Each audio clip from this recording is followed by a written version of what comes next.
আজ মুখের স্বাদ বদলানোর জন্য একটু অন্যরকম রেসিপি ট্রাই করলাম। তো বানিয়ে ফেলবো মুসুরির ডাল এবং একটা ডিম দিয়ে এই রেসিপিটা। তো সঙ্গে থাকো এবং দেখতে থাকো। মুসুরির ডালটা আগের দিন রাত্রে আমি ভিজিয়ে রেখেছিলাম, ভালো করে পেস্ট করে নিয়ে তাতে একটা ডিম দিয়ে দিয়েছি। এবার তার মধ্যে আমি দিয়ে দিলাম বেশ কিছুটা পরিমাণ কুচিয়ে রাখা পেঁয়াজ, আদা রসুন কাঁচা লঙ্কার পেস্ট, স্বাদ মতন লবণ এবং হলুদ।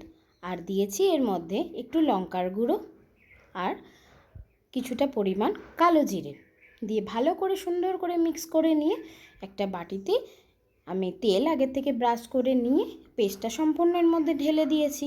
তো ওপর থেকে একটু ধনেপাতা দিয়েছি যাতে দেখতে সুন্দর হয়, ফ্লেভারটাও খুব ভালো আসে। তো ভালো করে এবার আমি এটাকে টিফিন বক্সটা ভাপের জন্য বসিয়ে দিলাম। তো আমার ভাপে একদম ডাল আর ডিমটা পুরো রেডি হয়ে গেল।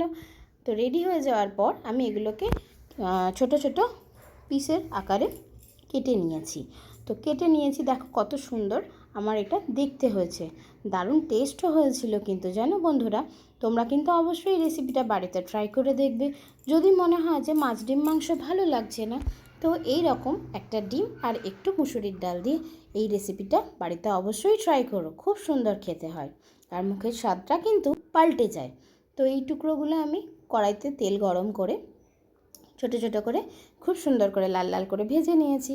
এবার ওই তেলের মধ্যেই একদম মিহি করে রাখা কুচিয়ে রাখা পেঁয়াজগুলো দিয়ে তার মধ্যে আদা রসুন কাঁচা লঙ্কার পেস্ট দিয়ে দিয়েছি, স্বাদ মতন লবণ এবং পরিমাণ মতন হলুদ গুঁড়ো দিয়ে ভালো করে কষিয়ে নিয়েছি মশলাটা।